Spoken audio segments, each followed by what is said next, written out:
Michelle. So I'm excited to have a conversation with all three of you because I can talk about historic preservation, urban planning, architecture, and have a bit of a fused hybrid conversation. I'm having a working title for this little conversation of, preservation in a different light. I think each of you are interpreting, seeing, and approaching preservation in different ways that I think we can traditionally conceive of it, and especially in Washington, D.C., and how it is interpreted, seen, what is held up. And I was really interested in talking a little bit about process in particular. There was a couple of different quotes. First, Rossana, that you had mentioned, are we entitled to modify the past? And the other one was, under whose authority should be preserved, restored, or demolished? There's incredible power in those statements and incredible power in decision making when it comes to preservation. And I would love to hear from each of you about, what is that criteria in defining what is preserved, what is upholded versus, what do we move forward and change, evolve, or innovate on?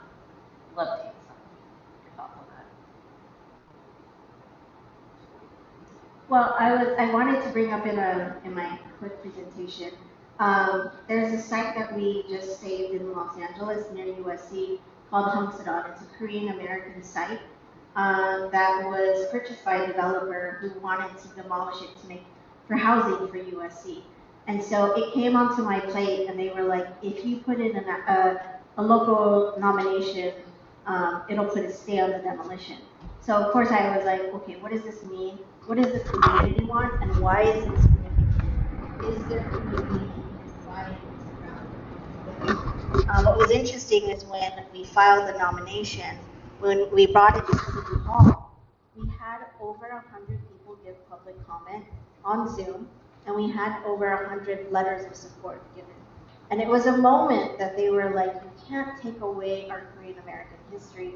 It's associated with early fights for independence. And it was interesting in a moment that we basically stalled the developer. The developer was upset that it cost us, millions of dollars in the stay. And then we were able, so the developer then sold it to the Korean government. And the Korean government was like, would be the first of our kind to do something like this in the United States. It was a moment I was like, wait, hold on. There is something else that's happened. Here in DC at the Korean Legation Building, it's a historic building in Logan Circle, they've done something similar where they renovated the entire building. It's a museum. It's beautifully done. And so the Korean government was able to purchase it. So we spoke to the Korean government and said, Hungsadon can follow precedent of Washington, D.C. And so it was a very interesting moment where it was this moment where the Korean government was like, what right do we have to preserve, right? And so, and my response was like, your right is your right to buy, right? And so the Korean government purchased it, and so it's an interesting moment where the Korean government and the Korean American community of Los Angeles were like, we want to tell our story. And what does that story mean? Are you telling the narrative of the Korean government and its official Korean history, or are you going to tell the history of the community? And so it's been a process of like, how do you give authority to the community, to these scholars? And there was moments of contention. There were like several Korean American leaders who said, what right do you have? And I remember them attacking me and saying, what right do you have? You're a Filipino American, you're not Korean, right? And then I was like, well, I'm a preservationist. And they were like, that doesn't mean anything. So, and I think, I was like, but my role is to negotiate and to help bring those conversations of authority, and also how do you do respect? How do you do it respectfully? How do you honor the design elements to it? Because the original developer was like, we'll just replicate the facade of the house and it'll be fine, right? And it was like all the descendants of the Korean American leadership were like, you can't replicate the authenticity of a home, right? And so it was a lot of community organizing to fight against that. And so I think that was those conversations that we often have in preservation.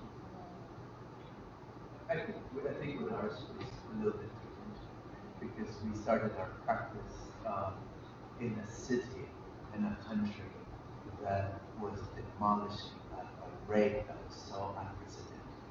So for us, as much as architects, we like to build new buildings, it was so alarming for us that it became our mission to keep many of the buildings that our children grew up in. And it was also an argument for sustainability. I mean, as much as we like new buildings, I mean, it was, as architects, there was that urge to do new buildings. But from our conscience perspective, it was important for us. It's more than just buildings. I mean, we talk about that. It's also about the livelihood that brings about the framework of what those buildings have been. As Albert Rossana said. Yeah, and I think it's also relative, right? Given the context. I think, like Lyndon said, we come from the side of architecture, and we are taught to be the creatives, the ones who design buildings to be built. Whereas I think, it's almost like the opposing side of the preservationist. But on the other hand, I think through the projects that we have shown today, we sought to find a way to build with the history. And I think that's a different way of looking at preservation, right? We may not be maintaining things exactly as they used to be or bringing things back to how it used to be. Because I think one of the projects, the project that took us to China was 3 on the Bund. It's a very important kind of cultural destination for Shanghai, the first of its kind. It really revitalized an entire neighborhood of the Bund for Shanghai.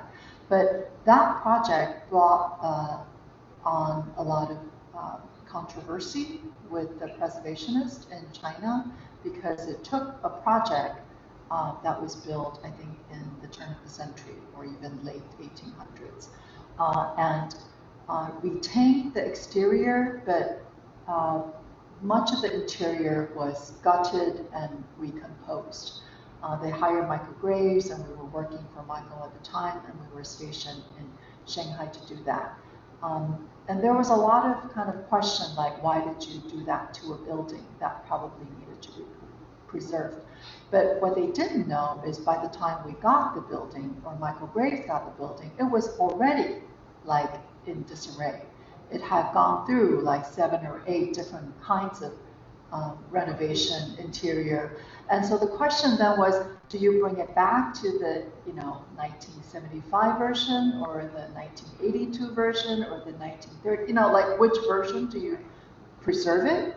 And I think there was a lot of discussion about that at the time. And I think we felt that for Michael Graves to give it a new life, to bring in some of the best restaurants and art galleries and stores into Shanghai to revitalize that area, in fact, probably had more meaning and value and created more value for that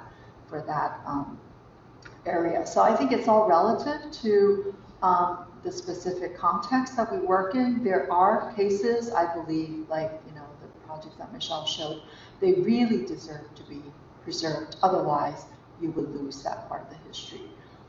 But certain other projects may not need to be preserved completely as it were, right? More questions about process, and especially specifically around collaborating with partners, client partners, institutional partners. I think a lot of the MO is like, preservation is hard. Preservation has a lot of resources. It'll take too much time. What are your, the fundamental challenges that you've had to encounter?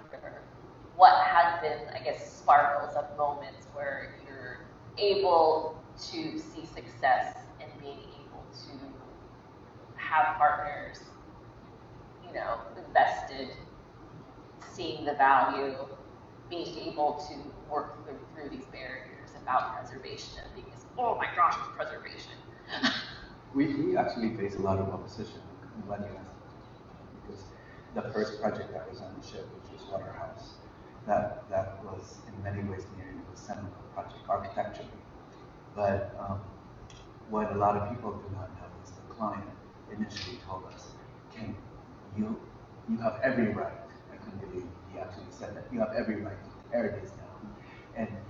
And because it was not a building that had a plaque. That had a plaque. Yeah, so it didn't need to be preserved. And in fact, they didn't want it to be They preserved. didn't want it preserved. And to us as architects, we're like, yeah, it's a good opportunity for us to do a new building. But the second request was even more alarming. Can you replicate a portion of what he showed me a picture of Mayfair, London? And he's like, this particular space overlooking the Bund would be perfect to have Mayfair, London. That was alarming to us. And we decided, instead of fighting against them, we said, they really want to preserve this because it would be cheaper, right? We were lying, obviously, but we had to use different strategies, right? And I often share in my lecture, even my mother, right, who would came during the opening and said, "Son, is this project done? You know, this is so dilapidated. What are you doing? You know, the second question was, did a client pay you in full? You know, so even your own mother constantly do not completely understand what you're doing. But I think when we finished that project, we lost two major projects. And the government, they were not happy. They thought we were making fun of them. Right? This whole idea of using old, and it took David Beckham, the soccer star, to when he came to Shanghai 2 years later and rented that whole hotel. The tourism board says maybe there is something about what they do that is meaningful, right? Lady Gaga before a whole tour booked the whole place, and all of a sudden those two buildings allowed that whole building to be in front of the tourism board. I'm glad to hear that your mom still asks me those questions. My mom still asks me those questions too. As was interesting as work that I did as a master's student, it kind of landed on my lap, was then junior council member Eric Garcetti, who's outgoing mayor of Los Angeles, approached me as an urban planner and said, I want to designate a Filipino neighborhood in this area just near downtown LA. What do we need to do, right? Like, should we create like a community visioning or a needs assessment? So I sat on that, which was designated as Historic Filipino Town, August 2002. So it's just celebrated its 21st birthday. It's now legal. But it was a moment where they were like, why would you want to preserve a place that is so run down that no one cares about it? It's just the thoroughfare to get to downtown if you want to beat the 101 freeway traffic. So it wasn't seen as significant, particularly with or the lack thereof of Filipino architectural elements. And so they were just like, why would we want to designate this neighborhood? And I said, well, you know, preservation is a long game. It takes decades for you to, it's, you know, and my parents are gardeners, and I say, it's like putting the seed of a grapefruit tree. It takes a really long time before you can pick and harvest the grapefruit, right? And so I said, Historic Filipino Town will be seen as this rundown neighborhood until it starts to gain traction and start to bear fruit in a way. And what's interesting, it's become now this really hip place to be, where there's this historic mural, this beautiful mural, the largest mural in the United States associated with Filipino-American history. That was being sold, as it was an old post office sorting building. It was being sold by the post office, and everyone thought, no one's going to want an old post office building. Luckily for us, Ava DuVernay, a famous African-American producer, she bought the building so she can create a cultural, a multimedia hub And so now it's Ava DuVernay and a bunch of other BIPOC people in entertainment are coming and starting to take over, which is, you know, I was like, oh my gosh, this is not what we expected. We didn't anticipate gentrification. Gentrification wasn't a hot term yet in 2002.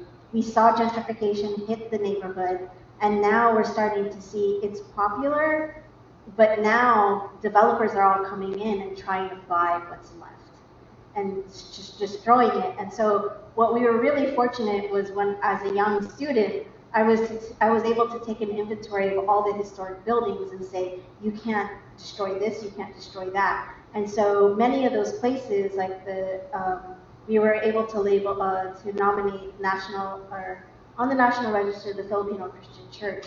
That was also seen as a film company was wanting to take over that space.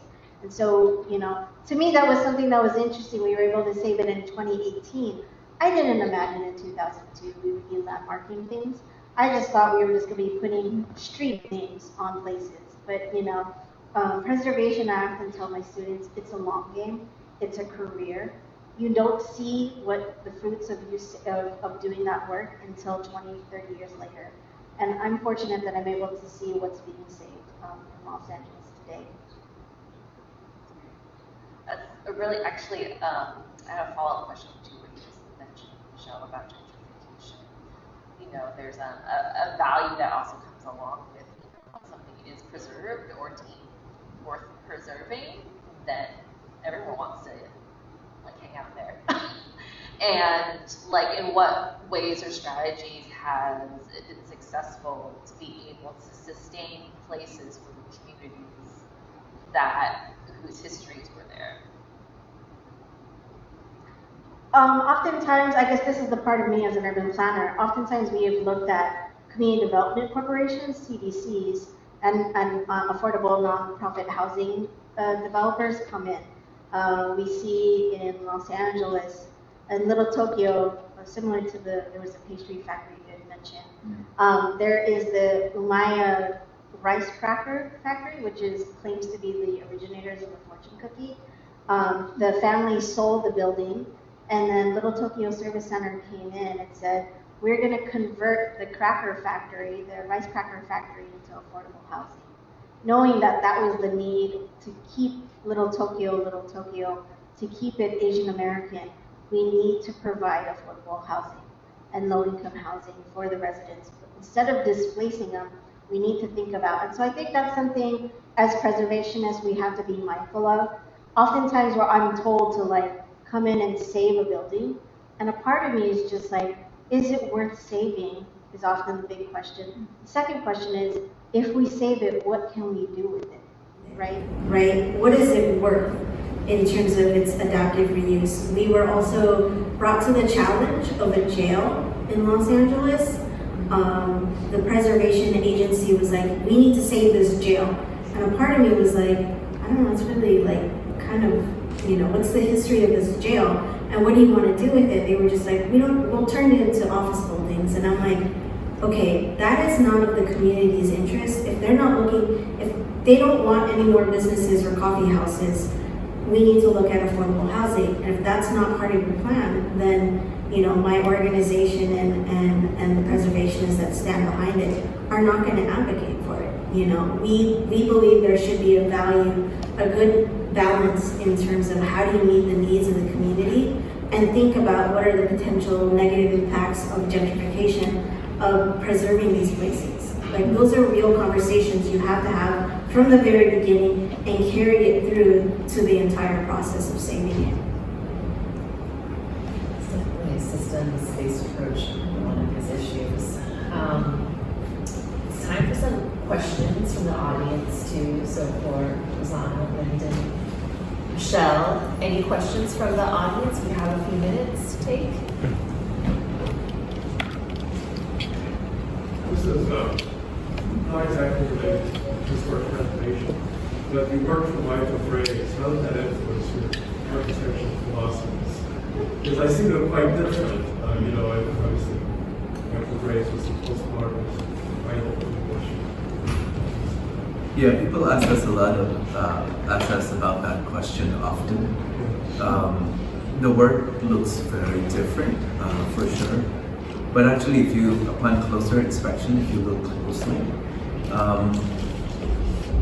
the interdisciplinary nature of what Michael Graves did and stand for actually is very much part of our process. Obviously, we were also, my thesis advisor at Harvard was Rafael Moneo, so also it takes on a very completely different take on architecture. Rossana was taught by Enrique Moraes, right? So there's that kind of Spanish influence on context and critical context. I saw some of your projects. Rafael Moneo did around Rossana. Yeah, you can see. But I think the interdisciplinary nature, we did show a lot of our products. We're designing for 30 different brands in Europe. I think is very much Michael Graves' influence. Yeah, and I think formally speaking, you're absolutely right. We depart from Michael's language. But I think if you look at some of the foundation and the way we understand architecture and the way we position our work within a framework of architectural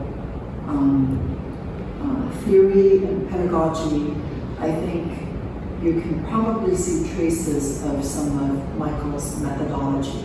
So I was taught by Michael as well at Princeton. He was my thesis advisor, in fact. And as a teacher, he actually never imposes his style on you. And I think that's what I really value about Michael. And so he was an amazing mentor for both Lyndon and I. And one of the biggest reasons I think why our practice is engaging in so many different disciplines, the way that Michael kind of did in his Princeton office. But I think he really emphasized and focused on an understanding of why it is you are designing the way you are, and focusing on typology, understanding history and theory.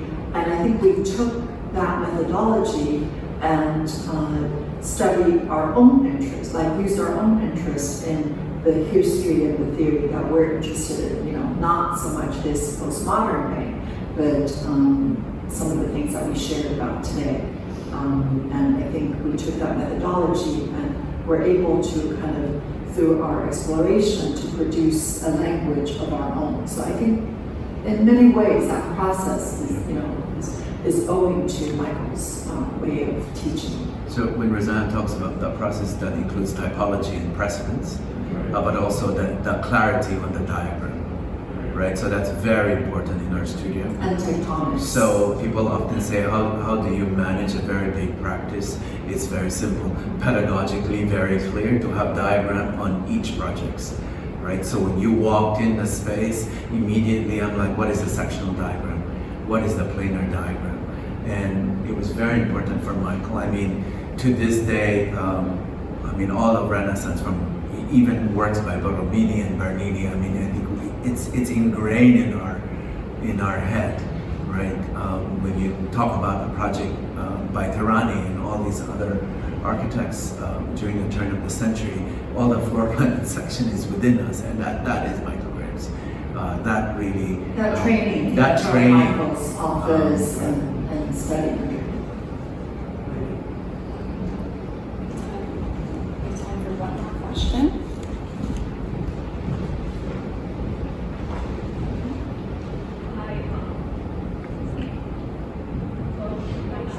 Okay, I'll scream. Okay.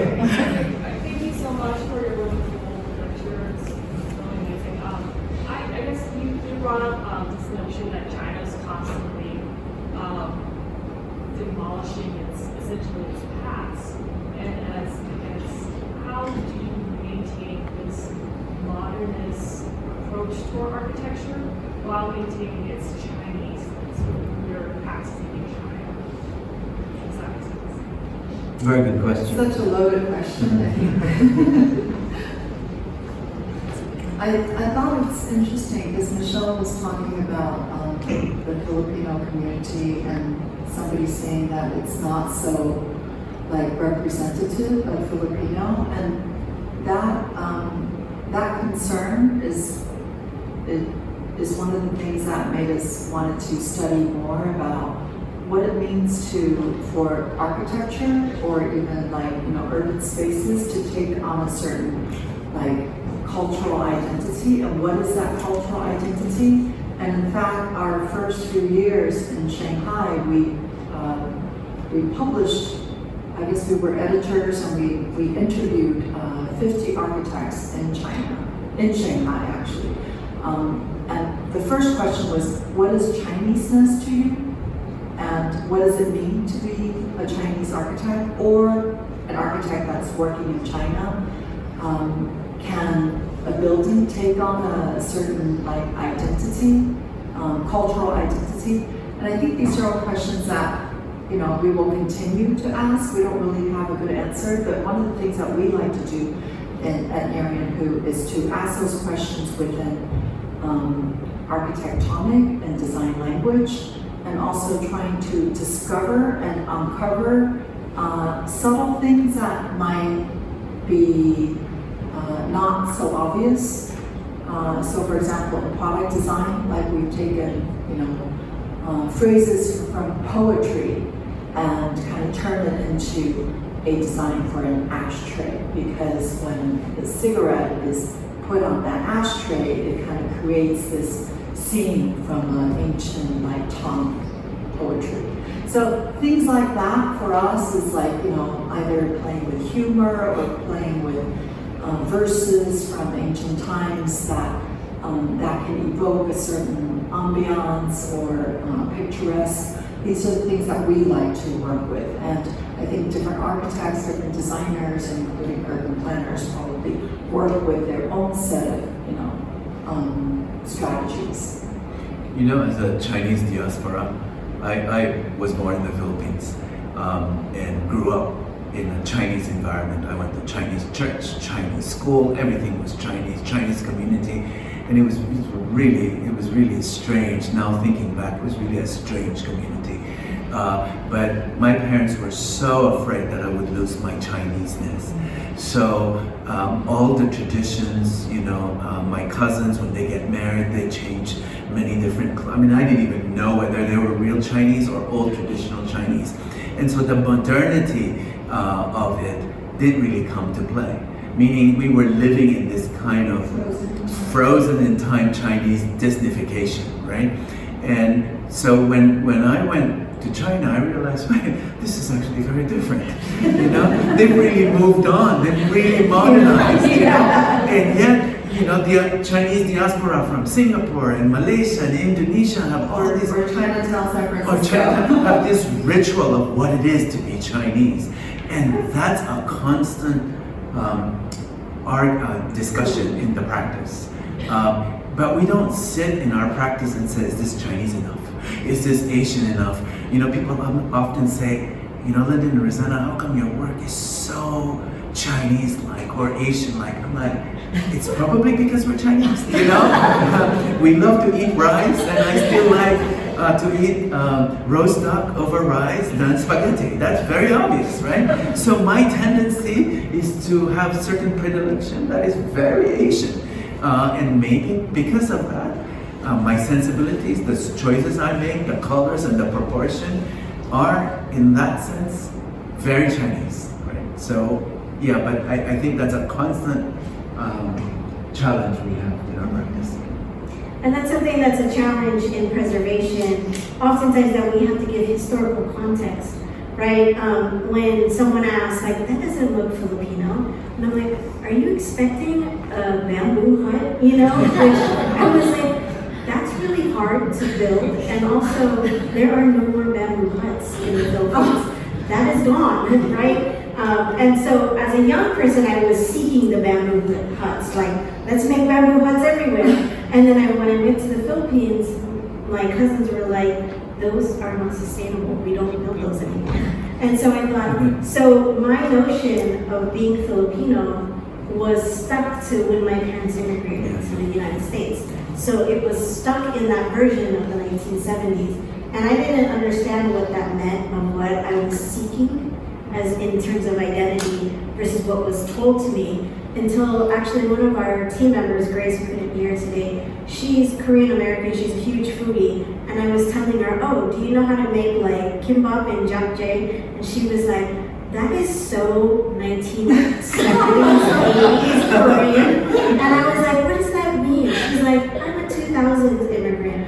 No one eats japchae anymore. And I thought, so is that why we're so outdated in what we seek in our identity? Of what are the physical manifestations? Is that we are now we are stuck in this vacuum of when our parents came here, or whoever the point of immigration was. Is that was what we know, right? And so it was a moment where, for the city of LA, we had to write a context statement on Filipino Americans and say, this is what Filipino American vernacular looks like. It looks like it's in English. We don't have special, language characters because we have 300 years of colonization by America and Spain. So you're not going to see like a dragon arch in anywhere in a Filipino town, right? Which I can no longer say because now Historic Filipino Town has an arch, And I thought they adopted the Chinese American dragon arch, which a part of me is like, if I were to go to China, would I find this dragon arch, right? And people are like, no, you would never find the arch because you're in China. Like, you don't need to be reminded where you are. So, this sense of identity and how we manifest that in design is something that is often the responsibility of the designer, right? That we have to, authentically show up and represent our identity to a larger foreign narrative is actually really difficult. It's like a part where you're like, you want me to make rice patties on the front lawn? Because that's not what our lived experience is. Like me growing up in San Diego, oftentimes the thing that bothers me, we often hear is the question of, where are you from, right? And I often say, San Diego. And then they were like, no, where are you from? And I was like, California? Like, I don't know what that question is. And I often say, are you asking me where my parents are from? Because my dad isn't from the US Navy. My mom worked for 35 years for the Department of Defense. So I was like, I can't give you the answer you're seeking unless the simple answer is my parents are from the Philippines, right? And so it's often that is the responsibility that the designers and the preservationists, we have to explain our being and our existence in space and how do we interact with the built environment as we try to find a sense of belonging in the physicality of it all. Yeah, and speaking of that cultural representation, a lot of I think even like San Francisco Chinatown, in fact, was designed, a lot of the building facades were designed according to kind of Hollywoodized, what China would look like. So it is kind of like, who is representing you? That's a great question. I'm so glad we went there. Thank you so much. I wanted a time check from Jacqueline. We're quite over time. Thank you so much. Thank you.